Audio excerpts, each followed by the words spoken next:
오늘 하나님 주시는 말씀을 가지고 함께 나누도록 할게요. 오늘 최장로님이 몸이 좀 불편하셔서 오늘 못 나오셨습니다. 아침에 전화를 주셨거든요. 여러분들 기다리시면 고맙겠습니다. 오늘 주시는 하나님 말씀을 함께 나누고 또 하나님 주신 말씀이 우리 심령 가운데 새겨지는 시간 되기를 원합니다. 오늘 주시는 말씀은 두 번 찾아야 됩니다.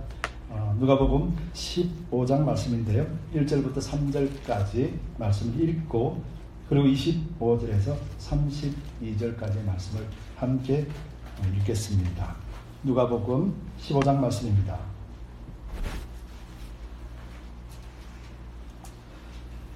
함께 읽겠습니다.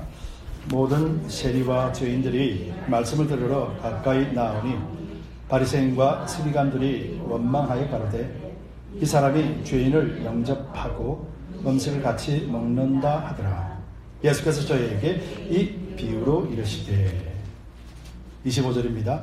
마다들은 밭에 있다가 돌아와 집에 가까웠을 때 풍류와 춤추는 소리를 듣고 한 종을 불러 이 무슨 일인가 물은데 대답하되 당신의 동생이 돌아왔음에 당신의 아버지가 그의 근거한 몸을 다시 맞아들이게 됨을 인하여 살찐 송아지를 잡았나이다 하니 저가 노하여 들어가기를 즐겨 아니하거든 아버지가 나와서 말하는데 아버지께 대답하여 가로되 내가 여러 해 아버지를 섬겨 명을 어김이 없거늘 내게는 염소 새끼라도 주어 나와 내 벗으로 즐기게 하신 일이 없더니 아버지의 살림을 창기와 함께 먹어버린 이 아들이 돌아오매 아들을 위하여 살찐 송아지를 잡으셨나이다. 아버지가 이르되 예 너는 항상 나와 함께 있으니 내 것이 다 내 것이로되 이 내 동생은 죽었다가 살았으며 내가 잃었다가 얻었기로 우리가 즐거워하고 기뻐하는 것이 마땅하다 하니라. 아멘. 기도하겠습니다. 주님 감사합니다. 이 시간은 우리가 십자가를 생각하고 예수 그리스도의 구원을 생각하며 하나님의 은혜 아버지의 사랑을 기억하기를 원합니다. 다시 찾으시고 기뻐하셨던 하나님의 그 마음을 오늘 이 시간 우리에게 부어 주옵소서. 전하는 자나 듣는 자나 모두 성령 안에서 아버지를 발견하게 하고 온전한 누림의 시간이 되도록 인도해 주옵소서. 감사드리며 예수 그리스도를 받들어 간절히 기도드립니다. 아멘. 우리 함께 성경을 드시고 또 힘차게 선포하도록 하겠습니다. 성경을 드시고 선포하겠습니다. 하나님의 말씀은 내가 믿으며 내 길에 비칩니다. 내가 말씀을 지키면 하나님께서 나를 지키십니다. 아멘. 여러분, 이 고백, 이 선포는 하나님의 약속입니다. 그리고 오직 저와 여러분들에게만 주시는 하나님의 특별한 자격입니다. 여러분, 우리가 자격이 없는 사람은 그 자격의 가치를 얻을 수가 없지요. 근데 저와 여러분들은 예수 그리스도 안에 마땅히 구할 수 있는 자격을 얻었기에 그래서 하나님의 말씀은 우리를 인도하는 등이 되고 또 우리를 비추시는 빛이 됩니다. 그래서 우리는 하나님의 말씀을 지킬 수 있으며 하나님의 말씀을 지킬 때 우리는 하나님 지키시겠다는 약속과 언약을 성취받게 되는 것이 있죠. 그래서 여러분들은 보통 사람이 아니라 아주 특별한 사람들입니다. 여러분들이 이 사실을 알 때와 알지 못할 때는 그 가치가 완전히 다를 것입니다. 내가 아주 특별한 존재라는 사실을 깨닫는다라면 나의 가치는 하나님이 인정하시는 가치고 이 땅에서도 어떤 악한 세력들 앞에 굴복할 수 없는 이긴 자의 가치를 갖게 됩니다. 그런데 내가 이 사실에 대해서 알지 못하면 여전히 우리는 망가진 모습, 깨어진 모습, 원망하는 모습, 투덜대는 모습, 그렇게 살 수밖에 없는 존재가 돼요. 왜냐하면 이것은 영적인 일이고 또 하나님의 약속의 말씀이 있기 때문에 그래서 하나님의 말씀은 또 내가 말씀을 지킨다라고 하는 여러분들의 고백은 반드시 하나님 그렇게 이루시게 됩니다. 바로 이 축복이 하나님이 주시는 가장 큰 축복입니다. 바로 이 축복이 여러분들과 여러분 가정과 그리고 여러분들 생업 위에 흘러넘치기를 예수님의 이름으로 축복합니다. 여러분, 하나님은 사랑이시지요. 하나님은 사랑이십니다. 근데 하나님이 왜 나를 사랑하시는가? 여러분 혹시 질문하신 적 있으십니까? 하나님은 사랑입니다. 그래서 너무 감사합니다. 근데 하나님은 왜 나를 사랑하시지? 라고 한번 질문을 해 보셨습니까? 여러분, 하나님은 어떤 분이신가를 우리는 잘 알고, 그리고 하나님의 그 사랑이 어떤 것인가를 잘 알 때 비로소 우리는 그 사랑의 가치를 알고 우리가 그 사랑 안에 온전하게 우리 자신을 맡길 수가 있게 됩니다. 여러분, 이것이 하나님의 사랑이거든요. 우리가 하나님의 사랑을 점점점 더 밝히 알아가는 여러분들이 되시길 축복합니다. 여러분들이 하나님에 대하여서 제가 여러분들에게 묻습니다. 여러분, 하나님은 어떤 분이세요? 라고 묻는다라면 여러분은 어떻게 대답하실 겁니까? 하나님 어떤 분이세요? 그렇죠? 예, 사람마다 하나님을 경험한, 사람마다 하나님을 만난 시간과 시점도 그리고 또 위치도 다 달라요. 그래서 어떤 사람은 가랑비에 어쩌듯이 그렇게 지나가다가 하나님이 나의 하나님이셨네 라고 깨닫는 분도 있고, 어떤 사람은 아주 극한의 어려움과 환경 속에서 그때 비로소 하나님을 만난 사람이 있어요. 그렇다면 이 두 사람의 불교는 하나님을 표현할 때 많이 다르게 표현되겠죠. 그렇죠? 많이 다르게 표현돼요. 그래서 우리는 하나님을 안다는 것이 내가 아는 것을 전부로 생각할 때가 많아요. 그래서 다른 사람의 하나님을, 다른 사람이 믿는 믿음을 인정하지 못할 때가 참 많이 있다는 것이 있죠.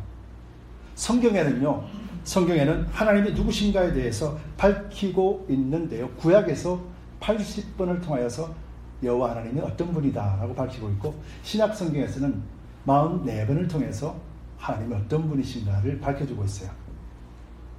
하나님이 성경을 통해서 나는 이런 존재다라고 밝혀주셨을 때, 그때 우리는 이 124번을 통하여서 하나님 어떤 분인가를 잘 알면 비로소 우리는 하나님이 왜 나를 사랑하셨는가, 그 부분에 대해서도 깨닫게 되죠. 그래서 사랑하는 사람이 왜 나를 사랑하셨는가를 잘 알게 될 때 그 사랑에 대한 가치와 감사가 있게 되는 거예요. 이것이 비록 감사로 시작되어지는 우리의 삶이 된다는 것입니다. 그렇기 때문에 하나님의 사랑을 우리가 더욱더 알아가는 저와 여러분들 되기를 바랍니다. 그리고 하나님의 사랑을 알면은, 하나님이 나를 사랑하신다는 걸 알면은 하나님이 무엇을 원하시는가도 알게 돼요.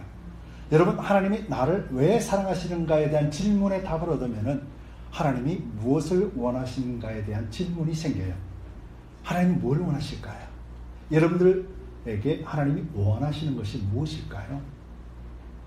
이 땅에서 잘 되는 것, 예, 하나님이 원하십니다. 여러분, 건강하게 사는 것, 예, 하나님이 원하십니다. 여러분들 명예롭게 높은 자리에 위치해 있는 것, 예, 하나님이 원하세요. 하나님이 원하시지만 하나님이 가장 원하시는 것이 무엇일까요? 하나님이 가장 원하시는 것, 우리가 하나님이 나를 인하여 하나님이 기뻐하신다라는 것. 여러분 한번 생각해 보셨습니까? 여러분들 때문에 하나님이 기뻐하신다라는 거예요. 나 때문에 하나님이 기뻐하신다라는 걸 깨닫는 순간요, 우리는 그 감사 때문에 우리 눈물을 흘리지 않을 수 없게 되고, 그 은혜에 감동하지 않을 수 없게 돼요. 왜 하필 나? 왜 나 같은 존재 때문에 하나님이 기뻐하실까? 여러분, 이것이 하나님이 우리를 사랑하시는 근거입니다. 여러분들은 여러분 자신들 때문에 하나님이 기뻐하신다는 사실을 여러분 믿으시기 바랍니다. 그래서 오늘 본문 제목은 다시 찾으시고 기뻐하시는 하나님이에요. 이 본문은 우리가 너무도 잘 압니다. 그런데요, 이 본문이 시작되는 누가복음 15장은 회개라는 단어를 이루고 있어요. 회개하라. 여러분, 회개하라 소리 들으면 여러분 기분이 어때요? 썩 좋지 않지요? 그렇죠? 근데 우리가 하나님을 알고 이 회개라는 단어를 알면은요, 우리는 이 회개를 통하여서 하나님 안에서 회복이라는 단어를 발견하게 돼요. 회개는 단순하게 너 잘못했구나, 너 잘못했으니까 징계받아라, 이것이 회개가 아니고, 회개하는 자는 반드시 하나님의 회복을 주시는 거예요. 그래서 회개라는 단어는 하나님이 이제 회복하시는 하겠다라고 하는 신호예요.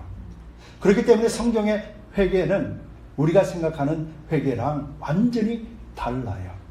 그 다름이 오늘 예수님이 세 가지 비유를 통하여서 우리에게 말씀해 주고 있어요. 여러분 오늘 본문의 배경을 보면은, 오늘 본문의 배경 보면은 15장 1절을 한번 읽어볼게요. 모든 세리와 죄인들이 말씀을 들으러 가까이 나오니 바리새인과 서기관들이 원망하여 가로되 이 사람이 죄인을 영접하고 음식을 같이 먹는다 하더라. 무슨 분위기인지 아시겠죠? 바리새인과 서기관들은요, 율법의 전문가들이에요. 하나님의 법의 전문가라는 사실이에요. 그래서 율법을 가지고 있는 유대인들은 율법이 없는 다른 사람들을 뭐라 취급합니까? 이방인들을 죄인으로 취급하고 하나님께로부터 버리움받은 자가 되었기 때문에 그들이 이 땅에서 뭘 하든지 상관없고 하나님으로부터 저주받는 존재라고 여기고 있는 것이 당시 유대인의 생각이었단 말이에요. 그러다 보니까 유대인들은요, 일단 유대인이 아니면은 다 어떻게 돼요? 하나님으로부터 저주받는 존재. 근데다가 유대인이면서도 이 법을 전공하고 또 백성들에게 하나님을 가르치는 위치에 있는 바리새인과 서기관들의 그 높은 지혜와 지식, 하나님을 안다고 했던 그 모든 것들이 판단의 잣대가 되면 모든 사람들이 어떻게 돼요? 유대인들이 아닌 상태에 있는 사람들은 모두 다 죄인이 되는 거예요. 근데다가요, 당시는 로마의 지배를 받고 있었기 때문에 로마 황제가 유대인들에게 세금을 걷어간단 말이에요. 그래서 세금을 걷어가는 그 정치하는 현장 속에서 백성들을 괴롭히는 유대인들이 있었단 말이에요. 쉽게 말하면 세금을 걷는 자로 유대인들이 직업을 선택하고 그 세금을 걷기 위해서 백성들에게 갈취하는 그런 시대, 그런 악한 모습을 살았던 것이거든요. 그래서 유대인들은요, 이 세금을 걷는 사람들을 아주 싫어합니다. 그래서 그들은 멸시합니다. 너희가 감히 유대인이면서 라고 하는 그 멸시 속에서 그래서 그들은 이방인과 똑같이 취급해버립니다. 바로 그런 분위기 속에서 예수님이 자기들이 그렇게 싫어하는 세리와 죄인들 앞에 예수님이 함께 식사도 하고 함께 말씀을 나누는 장면을 보게 된 거예요. 그랬더니 이 바리새인과 서기관들이 어떻게 됩니까? 눈이 확 돌아가 버리는 거예요. 예수님 유대인인 줄 아는데 유대인들이 어찌 감히 라는 말을 하는 게 되는 거죠. 그 당시 문화가 이 정도라면은 세리도 마찬가지고 죄인도 마찬가지고 유대인들한테 같이 밥 먹자 소리도 못하는 시대예요. 같이 있으면 욕먹으니까 아예 유대인들이 오면은 자기들이 피해버리지 같이 어울려서 안전 자리에 서 있지를 못한다라는 거예요. 근데 오늘 본문에 보면은요, 그 사람들이 예수님을 찾으러 온 것이 아니라 예수님이 그 사람을 찾으러 왔어요. 그게 2절에 바리새인과 서기관이 원망하여 가로되 이 사람이 죄인을 뭐라고 했습니까? 영접하고 라고 했잖아요. 그 사람은 예수님이 구원주라는 걸 알아도 예수님 앞에 함부로 못 나오는 형편이란 말이에요. 나오면 욕먹으니까. 근데 예수님이 그들에게 찾아가셨다라는 거예요. 그리고 그들을 품어주시면서 함께 하늘의 말씀을 전해주시고 식사도 같이 하는 거예요. 이 장면을 목격한 바리새인과 서기관들에게 그들이 예수님에 대하여 질타하기 시작하는 거죠. 가로되 이 사람이 죄인을 영접하고 음식을 같이 먹네? 라고 하는 것이죠. 그들을 구원하러 오신 메시아 예수님을 그 사람들이 어떻게 돼요? 눈에 보이는 게 없으니까 이 사람이 라고 손가락질 했던 것이었죠. 바로 거기서 예수님은 그들에게 하늘의 말씀을 가르쳐주는 대신에 그들에게 세 가지 비유를 통하여서 왜 예수님이 이렇게 하셨는가를 설명해주는 내용이 15장의 내용이고, 오늘은 그 15장 내용의 세 가지 비유의 마지막 대목인 바로 두 아들 중에 맏아들에 대한 이야기를 우리가 읽었어요. 이 세 가지 비유를 자세히 보면요, 잃어버린 양에 대한 비유를 첫 번째로 하세요. 두 번째로는 잃어버린 드라크마에 대해서 이야기해요. 드라크마는 은돈이거든요. 하루 1당치 되는 돈이 금액이에요. 그것을 주인이 갖고 있다가 잃어버렸어요. 또 세 번째는 우리가 잘 아는 탕자에 대한 비유, 둘째 아들과 첫째 아들에 대한 비유를 말씀해 주고 계십니다. 그러면서 이 비유를 세 가지를 말씀해 주고 그러시면서 예수님께서는 왜 내가 이곳에 왔는지, 왜 하나님의 사랑이 무엇인지를 그들에게 교훈하고 가르쳐주는 대목이 이것이에요. 여러분, 이런 설교들을 참 많이 들어보실 줄 믿습니다. 잃어버린 양, 한 양을 위하여 라는 대목을 우리는 사람을 구원하는데 우리가 나가야 되지 않겠느냐, 하는 개념으로 우리는 잘 이해를 하셨을 거예요. 근데 성경에서 이 예시를 든 이유는 무엇 때문에 그랬냐면은 성경에서 세 가지 비유를 통해서 말씀하시는 대목이 있는데 그 대목을 예수님께서 뭐라고 하시냐면은 회개하고 돌아오는 자를 기뻐하신다라고 말씀을 하세요. 회개하고 돌아온 자를. 여러분, 이것이 예수님이 말씀하시는 포인트예요. 그러니까 오늘 세 가지 예시를 잠깐 설명해 드리고 예수님이 하신 말씀을 한번 되짚어 보도록 하겠습니다. 첫 번째, 세 가지 비유 중에서 15장부터 쭉 나오는 비유 중에 우리가 잘 아는 잃어버린 양에 대한 표현이 있습니다. 잃어버린 양은 쉽게 말하면 어떤 존재입니까? 잃어버린 양은 어떤 존재일까요? 잃어버린 양이라는 것은 힘이 없어서랄 수도 있고 길을 잃어버릴 수도 있는 것이죠. 잃어버렸다라는 것은 따라오는 무리 속에서 도태되었음을 이야기하는 거잖아요. 자, 그럼 잃어버린 양은 목자 안에서 있지 못하면 잃어버린 양은 과연 며칠을 살을 수 있겠어요? 잃어버린 양이 무리 속에 떨어져 나가서 혼자 독립해 있다라면 아마 하루도 넘기기 힘들 거예요. 왜냐하면 들판에 있는 짐승들이 그 양을 잡아먹기 때문에요. 그래서 어린 양이 어떤 의미입니까? 어린 양의 의미라고 표현하신 것은 너희가 하나님 안에 있지 아니하면 세상에 먹히운 바 되고 세상에서 버려진 바 존재가 될 것이다 라는 것을 말씀해 주고 있는 거예요. 여러분, 어린 양의 비유는 우리가 찾아와야 되는 이유가 여기에 있는 거예요. 그들은 하나님 없이 예수님 없이 세상에서 그냥 핍박받고 억압받고 영적인 피폐 속에서 죽음의 길에 서 있는 자들입니다. 그렇기 때문에 우리가 복음을 전하고 선교하는 이유가 여기에 있어요. 그런데 예수님이 오늘 이 예화를 들으시면서 뭐라고 말씀하시냐면은 그 끝에 15장 7절 말씀에 어린 양을 찾았을 때 그 기쁨이 얼마나 컸던지 사람들에게 잔치를 배설한다. 드라크마도 찾았을 때 얼마나 기쁜지 사람들을 모으고 그 기쁨을 같이 나눈다고 했어요. 여러분, 상식적으로 생각해 봅시다. 양 한 마리 찾았다고 잔치를 벌릴 일입니까? 요즘 말로 해서 하루 일당 돈 잃어버렸던 그 돈을 찾았다고 해서 잔치를 부리겠습니까? 문맥적으로 보면 맞지 않는 말씀이죠. 그런데 그 잔치를 배설하고 사람들을 모았다라는 것은 결국은 그것을 되찾은 목자의 기쁨이 얼마나 컸는가를 말씀해 놓고 있는 거예요. 그래서 잃어버린 양을 찾았을 때 누가복음 15장 7절 우리가 읽지는 않았습니다. 그때 이렇게 말씀하세요. 내가 너에게 이르노니 이와 같이 죄인 하나가 회개하면 하늘에서 회개할 것 없는 의인 99을 인하여 기뻐하는 것보다 더하다. 이게 지금 예수님이 바리새인과 서기관들에게 하는 말이에요. 바리새인과 서기관이 아니 당신이 뭔데, 당신이 유대인이면서 어떻게 세리와 죄인하고 같이 밥 먹은, 그리고 또 하다못해 하나님을 전파하느냐, 잘못했다 라고 말하는데 예수님이 그렇게 말씀하시는 거죠. 이 세리와 이 죄인이 잃어버린 양이고 이 양을 찾았을 때 그 기쁨이 뭐라고요? 엄청나다는 것을 설명해 주면서 내가 바로 이것을 위해서 왔노라 라고 바리새인과 서기관들에게 말해주고 있는 거죠. 그렇다면 예수님의 마음은 어떨까요? 너무너무 기쁜 마음이죠. 세리와 이 죄인을 만나고 예수님이 찾아가셨을 때 그 감격과 기쁨은 아버지의 기쁨이고 아버지의 감격이었던 것이죠. 두 번째로 드라크마도 마찬가지예요. 한 여인이 10드라크마라고 그랬습니다. 쉽게 말하면 11치의 금액이죠. 그걸 갖고 있다가, 동전을 갖고 있다가 하나를 떨어뜨렸습니다. 그런데 이게 어디로 갔는지 찾을 수가 없는 거야. 어디로 갔을까? 근데 그것을 나중에 찾았다 얘기해요.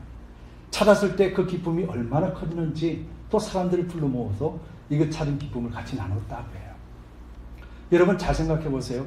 어린 양, 그 다음에 한 드라크마. 어린 양이라고 하는 것 조금 전에 설명드렸습니다. 혼자서 그 무리 속에서 떨어져 나가면 어떻게 돼요? 죽는다 그랬잖아요. 근데 주인이 찾아왔어요. 죽을 수밖에 없는 것을 다시 찾았다는 거예요. 이것이 얼마나 큰 기쁨인가를 표현하고, 드라크마, 여러분들 돈들 가지고 계시잖아요. 여러분들 돈을 가지고 있어도 여러분들이 기억지도 못하고 잃어버렸다라면 그 돈이 가치가 여러분들에게 있습니까? 없습니까?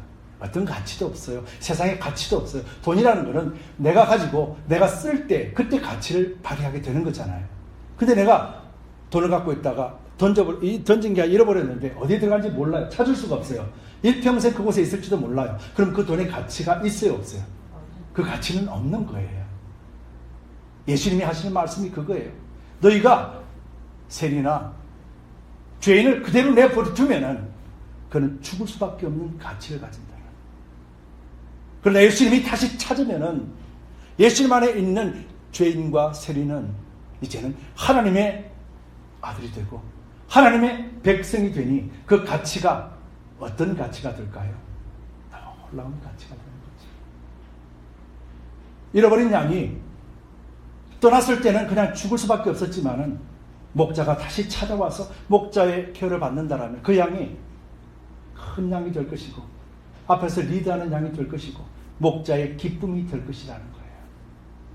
그런데 바리새인과 서기관들은 앞에서 있는 목자가 되면서도 그들은 여전히 하나님의 백성이라 자랑하면서도 세리와 죄인들을 멸시하고 무시해버리고 그리고 그들을 아예 사람 취급도 해버리지 않는 잘못을 범하고 있었던 것을 예수님은 이 두 가지를 통하여서 책망하면서 예수님 오신 것이 무엇 때문에 오셨는가, 예수님이 왜 기뻐하셨는가를 설명해 줍니다. 드라크마 이 비유를 통해서도 15장 10절에서 이렇게 말씀합니다. 예수님이 내가 너희에게 이르노니 이와 같이 죄인 하나가 회개하면 하나님의 사자들 앞에 기쁨이 되느니라. 한 드라크마를 비유로 하시면서 그것을 찾았는데 예수님이 그 비유를 들어서 바리새인과 서기관들에게 말합니다. 한 죄인이 회개하여 돌아오면은 온 천사들과 하나님의 전령들, 사자들이 기뻐한다라는 거예요. 이 말이 무슨 말이겠습니까? 하나님이 우리를 구원하셨을 때 우리 사람만 구원하신 것이 아니라 하나님이 창조하신 모든 만물, 천하 만물, 우주 만물을 하나님은 구원하셨잖아요. 그렇기 때문에 예수님이 잃어버린 죄인 하나를 구원하면은 모든 천하 만물들이 회복한다라는 거예요. 그래서 기뻐한다라는 거예요. 예수님이 이 땅에 오셔서 우리를 구원하셨습니다. 그런데 우리 구원하신 이것이 나만 구원하신 것이 아니라 이 천하 만물이 아담의 죄로부터 타락되어 버렸고 그래서 하나님 앞에 가시와 엉겅퀴를 낼 수밖에 없는 그런 절박한 어둠 속에 있는 모든 천하 만물, 자연 만물들이 회복이 된다는 거예요. 여러분, 죄인 하나가 돌아가는 것이 그렇다는 거예요. 그런데 이 죄인 하나를 예수님이 구원하신다라는 거예요. 예수님이 오셔서 그 일을 행하신다라는 거예요. 그런데 바리새인과 서기관들이 그것을 알지 못하고 오히려 예수님에게 저 사람이 뭔데? 라고 비판했다라는 것이죠. 그리고 세 번째로는 지금 두 아들에 대한 이야기입니다. 여러분, 두 아들 이야기 너무도 잘 들으셨죠? 잘 알고 있습니다. 그래서 우리는 탕자의 비유를 통하여서 회개합시다라는 말을 대해서 설교는 참 많이 들으실 줄 믿습니다. 근데 오늘 본문 속에서도 회개 이야기를 하십니다. 우리는 탕자에 대해서는 더 이상 이야기할 것이 없죠. 근데 왜 둘째 아들이 집으로 돌아왔을 때, 집으로 돌아왔을 때 그 둘째 아들은 어떤 마음이었을까? 나갈 때는 아버지 돈 다 주세요. 내가 상속받을 걸 주세요. 라고 이야기를 합니다. 유대의 법에 의하면은요, 유대의 법에 의하면은 한국 법과 비슷하죠. 우리 문화와 비슷해요. 아버지가, 부모가 돌아가셔야지 유산이 정해지는 거잖아요. 근데 유대인 법에도 그래요. 아버지가 돌아가셔야 돼.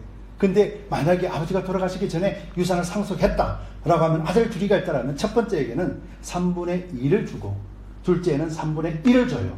그럼 이 탕자는 3분의 1을 가지고 나갔다는 말이죠.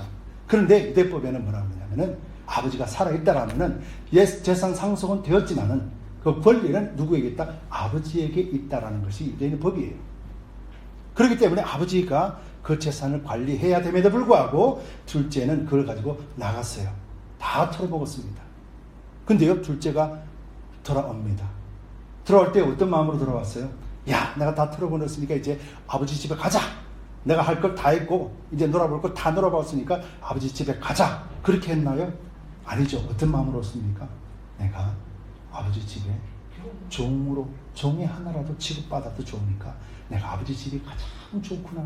내가 아버지 곁에 돌아가자. 아버지가 나를 종으로 여긴다 할지라도 나는 아버지 앞에 굴복하고 순종할 것이다 라는 마음으로 돌아왔어요. 근데 집에 와봤더니 어때요? 그 나갔던 아들이 둘째 아들의 위치로 회복이 됐어요. 즉 이 말의 비유는 무엇이겠습니까? 집을 나간 아들은 어디에 있든지 하나님이 예수님의 성령의 아버지의 아들됨을 인정받지 못한다는 거예요. 가치가 없다라는 거예요. 아버지 집에 거할 때 비로소 그는 아들로서의 위치가 회복되고 비로소 아들로서의 가치가 있기 때문에 아버지는 그 아들에게 자신의 재산을 준다라는 거예요. 여러분 그렇지 않겠습니까? 여러분 어느 날 갑자기 옆집에 가가지고 내가 당신 아들 아닙니까? 라고 물어본다라면 매 맞지요? 당신 아들로 인정해주고 당신 재산 나 좀 주시오라고 한다라면 정신병자 취급받지요. 이처럼 둘째 아들은 아버지 집을 떠났을 때 더 이상 둘째 아들의 가치도 없었고 보호와 인정이나 어디에서도 받을 수 없는 그런 존재로 타락이 된 것이죠. 마치 잃어버린 어린 양처럼, 잃어버린 드라크마처럼 어떤 가치도 발휘할 수 없는 존재. 이것이 둘째의 모습이었어요. 그 가치를 모르니까. 그런데 나가서 그 가치가 아무런 가치가 없다는 것을 사람들의 겪으면서 경험하게 되죠. 그래서 돼지가 먹는 주염 열매로도 겨우겨우 끼니를 맺는 그런 악한 어려운 상황 속에 처해 있을 때 비로소 아버지 집을 생각했대요. 자, 그러면은 질문드립니다. 둘째 아들이 집으로 돌아왔을 때 아버지가 막 맞아줍니다. 그럴 때 둘째 아들은 막 기뻤을까요? 어떻게 했을까요? 둘째 아들의 모습을 보면은 너무너무 아버지 죄송해요. 나는 너무너무 미련하고 추합니다. 나를 죄인입니다. 아버지 나를 차라리 아들이라 부르지 말고 종이라고 불러주세요. 그래서 아들이 집에 들어갔을 때는요, 기쁨이 전혀 없습니다. 두근두근 아버지가 나를 다시 쫓아내면 어떨까? 근데 누가 제일 기뻐했어요? 누가 기뻐했어요? 아버지가 기뻐했었다라는 거예요. 아버지는요, 그 아들이 먼 데서부터 오는 것도 다 보았다라는 거예요. 이 보았다라는 말이 무슨 말이겠습니까? 아버지는 단 한 번도 둘째 아들을 잊은 적이 없는 것이죠. 오늘 누가복음 본문에 나와 있지는 않지만 20절에 보면은 이에 일어나서 아버지께로 돌아가니라. 아직도 상거가 먼데, 아직도 먼데 아버지는 저를 보고 측은히 여겨 달려가 목을 안고 입을 맞추니. 이 말이 무슨 말이겠습니까? 아버지는 언제나 돌아올까 매일같이 그 길을 쳐다보았다라는 거예요. 아버지 마음에는 단 한 번도 그 아들이 내 아들이 아닌 적이 없었다라는 거예요. 여러분, 하나님은 세리와 죄인을 단 한순간도 버리움받고 지옥불에 떨어뜨리는 그런 존재라고 여긴 적이 한 번도 없으십니다. 근데 바리새인과 서기관들은 뭡니까? 쓸데없는 인간들. 우리와 같은 부류가 아니면은 다 나쁜 놈들이라. 죽어도 싸다라. 여러분, 이런 모습들이 우리 그리스도인들에게는 없습니까? 그렇죠? 네 교회, 내 교회, 우리 교회는 아니면은 다 남이야. 근데 예수님이 어디 있나요, 거기에? 하나님이 우리를 붙들어 주시고, 하나님이 교회를 세우시고, 이런 모습 속에서 가장 기뻐하신 분이 누구세요? 하나님이죠. 아버지란 말이에요. 우리를 통해서 이제 모든 만물들을 구원할 수 있는 첫걸음을 떼었단 말이에요. 그래서 우리를 통해서 만민에게 복음을 전하라, 땅끝까지 이르러 내 증인이 되라 하신 말씀을 주셨고, 우리를 하여금 성령이 매일같이 함께 하시면서 동행하시면서 우리를 돕고 말씀을 우리를 주시면서 바르게 분별하고 악한 세력들에게 짓밟힘을 당하지 아니하고 끝까지 믿음으로 이겨나갈 수 있도록 매일같이 우리를 도와주신다 하신 약속이 오늘 우리에게 넘치고 있지 않습니까? 여러분, 여러분들 한 분 한 분들을 하나님이 바라보시는 것은요, 너무너무 좋았더라 라는 말이에요. 창세기에도 보면 하나님 인간을 창조하셨을 때 6째 날 인간을 만드시고 뭐라고 그러셨어요? 힘이 좋았더라 그랬잖아요. 예수 그리스도 십자가를 통하여서 돌아온 영혼을 바라보는 아버지의 마음이 힘이 좋았더라. 여러분, 이것이 둘째 아들이 돌아올 때 그 아버지의 마음이었다라는 거예요. 예수님은 그 아버지의 마음을 오늘 바리새인과 서기관들에게 말해주고 있는 거예요. 예수님이 힘이 기뻤더라. 죄인과 세리를 구원할 수 있는, 하나님의 뜻을 이룰 수 있는 아버지가 기뻐하시는 그 일을 행하시기 때문에, 그래서 예수님이 이 세 가지 비유를 들어서 말씀하신 거예요. 그런데요, 바리새인과 서기관에 대한 비유를 또 말씀하신 것이 바로 오늘 본문의 첫 번째 아들의 모습을 보여주시는 거죠. 첫 번째 아들이 어떻게 됐어요? 오늘 본문에 읽다 보면은 일을 마치고 집에 들어오는데 집에 막 시끄럽습니다. 사람들 많이 온 것 같고, 야, 무슨 일이야? 종에게 물어보니까, 예, 당신의 동생이 집으로 돌아왔습니다. 그래서 아버지가 너무너무 기뻐서 잔치를 베풀고 그 소리입니다. 그랬더니, 야, 그러냐? 돌아왔냐? 라고 하는 것이 아니라 얼굴이 확 변합니다. 이 인간이 아버지 재산도 다 가지고 와서 타락하고 창기와 같이 먹었. 이 아들도 알고 있는 거죠. 둘째 아들이 뭔 짓 했는지. 그러면서 이렇게 들어옵니다. 그러면서 우리 아버지는 나 때문에, 나를 위해서 염소 한 마리 안 잡았어. 양 한 마리 안 잡았어. 내 친구들하고 같이 한번 먹으라고. 잔치도 한번 배설해 주지 않았어. 그러면서 동생 오는 것에 대해서 뭐라고 그럽니까? 화를 냅니다. 왜 또 들어와가지고. 뭐 때문에 그랬을까요? 오늘 본문을 자세히 살펴보면은 동생이 돈을 다 탕진한 것에 대한 불만을 터뜨리고, 아버지는 나에게 양 한 마리도 안 주었다에 대한 그런 불평을 합니다. 그러면서 아버지에게도 그렇게 말하죠. 그랬더니 아버지가 이렇게 이야기합니다. 31절 32절 마지막 절에 아버지가 이르되 너는 항상 나와 함께 있으니 내 것이 다 내 것이로. 여러분, 이 말씀이 조금 전에 제가 설명드렸죠. 첫째 아들, 둘째 아들에게 유산을 주었다고 했잖아요. 그래서 지금은 유산의 분배가 끝난 상태잖아요. 그럼에도 불구하고 유대법에 의하면은 아버지가 살아있을 동안에는 그 권리가 아버지 거다. 즉, 네 돈이지만은 아버지가 살아있기 때문에 법에 의해서 내 것이다라는 거죠. 그렇지만은 이 아들이 달라고 하면 아버지가 줄까요? 안 줄까요? 다 주는 거죠. 지금 그 말하고 있는 거예요. 야, 네 것 아니니? 다 네 건데. 네 건데 왜 내가 너를 양을 잡아주고 그렇게 잔치를 베풀어? 네가 그렇게 먹어도 되는데. 그런 무슨 말이에요? 첫째는요, 단 한 번도 자기 거라고 여겨본 적이 없는 거야. 이게 무슨 말이에요? 아버지가 유산을 나눠줬음에도 불구하고 그 유산이 완전히 내 것 되기 전까지는 늘 불만에 사로잡혔다는 거죠. 그래서 아버지가 동생을 바라보며 기뻐한 그 마음 자체도 전혀 헤아리지 못했다는 거죠. 여러분, 유대인과 즉 바리새인과 서기관들은 하나님의 사랑이 우리에게 임합니다.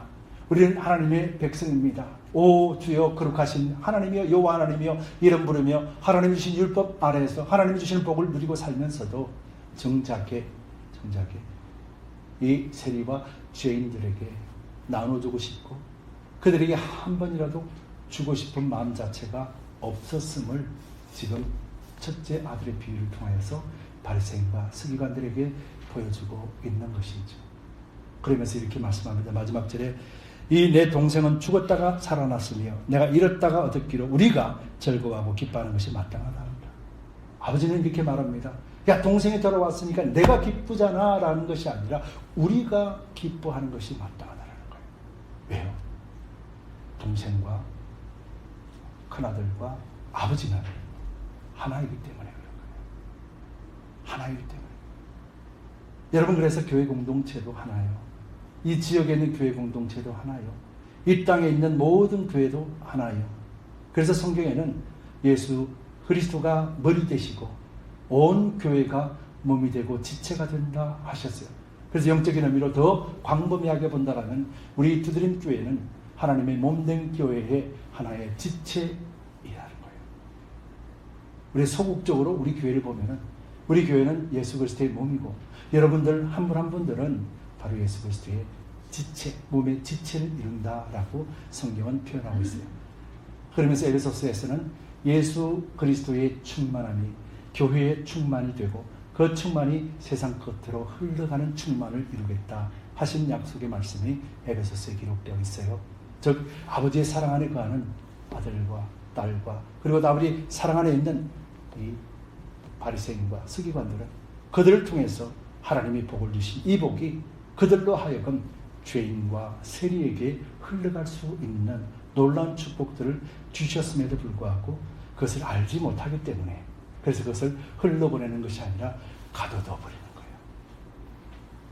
저놈은 받을 자격이 없어. 저놈은 누릴 자격이 없어. 저놈은 우리가 속할 수 없는 거예요. 그러면서 미워하고 정죄하게 되었던 것이죠. 여러분, 예수님이 바로 바리새인과 이 서기관들에게 하시고자 하신 말씀은 바로 이것이었어요.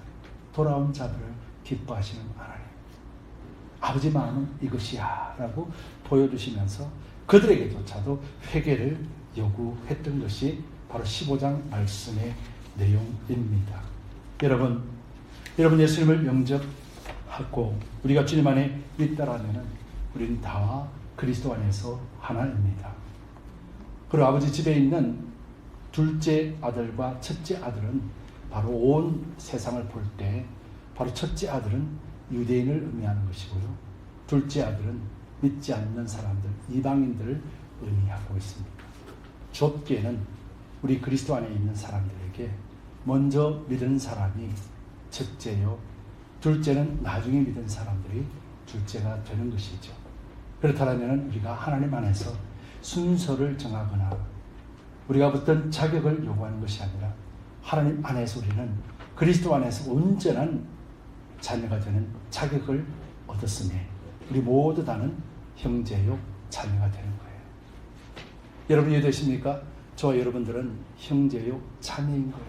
그리고 이것은 영적인 의미로 주님 안에 있을 때 이것에 대하여 분명히 깨달을 때 비로소 저와 여러분들은 그리스도 안에서 하나가 되고, 이 하나됨은 아버지의 영광을 드러내고 하나님이 기뻐하시는 그 일을 위해서 달려가게 되는 것이죠. 여러분, 그러기 위해서 우리가 첫째로 잊지 말아야 되는 것은 첫 번째로 성령을 의지하여서 매일같이 예수님 안에 있어야 됩니다. 여러분, 이 말씀 어려운 말씀이 아니에요. 요한복음 15장 6절에 사람이 내 안에 거하지 아니하면 가지처럼 밖에 버리워 말라지나니 사람들이 이것을 모아다가 불에 던져 사르느니라. 여러분, 잃어버린 어린 양은 목자를 따르지 아니하면 그 속에서 짐승들의 밥이 되고 죽습니다. 잃어버린 드라크마는 주인의 손에 있지 아니하면 그 가치는 없습니다. 아무런 가치고 아무런 소용이 없습니다. 아버지 집에 가지 아니하는 둘째는 아버지 집을 떠나서는 어떤 아들의 위치도 어떤 아버지의 보호도 받을 수 없는 그런 타락한 존재로 전락해버립니다. 예수님 안에 있다는 것은 우리로 하여금 버림받지 않게 하고 악한 세력들에게 버림받지 않고 먹임받지 아니하고 우리가 그리스도 안에서 하나님 아버지의 사랑을 온전하게 누리고, 그래서 그 누림의 증거들을 나타내는 것이죠. 여러분, 우리 누림의 증거가 뭐라고 강조했습니까? 제가 수도 없이 강조했잖아요. 성령 안에서 예수님 안에 거할 때 우리에게 나타나는 증거가 뭡니까? 성령 안에서 의와 평강과 희락이라. 여러분, 세 가지 비유를 통해서 죄인들이 누릴 수 없는 것이 바로 평강과 희락이었습니다. 오히려 죄인 되어서 회개하고 돌아온 자들이 누리는 것이 바로 평강과 희락이었습니다. 둘째 아들은 죄인으로서 세상으로 뛰쳐나갔지만 하나님 앞에 회개하고 돌아왔을 때 이전에 느끼지 못했던 바로 성령 안에서 누리는 평강을 누리게 되었던 거예요. 큰아들은 여전히 아버지 집에 있지만 그 마음에 평온하지 않습니다. 둘째를 원망하고 둘째가 다시는 오지 말았으면 하는 그런 악한 마음에 사로잡혀 있었지만 둘째는 이제 아버지 집에 종이 한 사람으로도 하나님 아버지 받아주옵소서라고 하는 겸손한 마음이 갖춰졌을 때 이제 그 마음에는 너무도 평온한 마음이 있었습니다. 왜요? 둘째 아들의 위치로 회복이 되었기 때문에. 그리고 그 평안한 마음이 무엇으로 나타나겠습니까? 즐거움과 기쁨으로 나타나는 것이죠. 그런데 첫째 아들은요, 그 평강이 없기 때문에 기쁨과 즐거움이 전혀 없는 거예요. 바로 바리새인과 서기관들이 하나님의 축복을 받으면서도 전혀 평강을 누리지 못하고 기쁨을 누리지 못한 반면에 이 세리와 죄인은 예수님 안에서 의인되고 이제는 더 이상 죄인이 아니고 그래서 주님 안에서 평강을 받아 누리게 되고 이 평강이 그의 일생의 기쁨이 되는 것이죠. 여러분, 하나님의 말씀은 조금도 실수가 없으시고 그대로 이루어짐을 믿습니까? 그렇다면 저와 여러분들에게는 이미 성령 안에서 누리는 의인으로서 평강과 희락이 약속되어졌고 이것을 마땅히 누리는 것이 당연한 일 아니겠습니까? 여러분, 하나님은 여러분들을 사랑하십니다. 그래서 여러분, 두 번째로는 참목자 되신 예수님만을 따라가야 되는 거예요. 우리가 그 기쁨이 있다면 예수님을 절대로 놓치지 않습니다. 그렇기 때문에 우리가 예수님만 바라보고 따라갑시다. 요한복음 10장 10절 11절에 도적이 오는 것은 도적질하고 죽이고 멸망시키라는 것뿐이요 내가 온 것은 예수님이 오신 것은 양으로 생명을 얻게 하고 더 풍성히 얻게 하려는 것이라. 나는 선한 목자라. 선한 목자는 양들을 위하여 목숨을 부리거니와.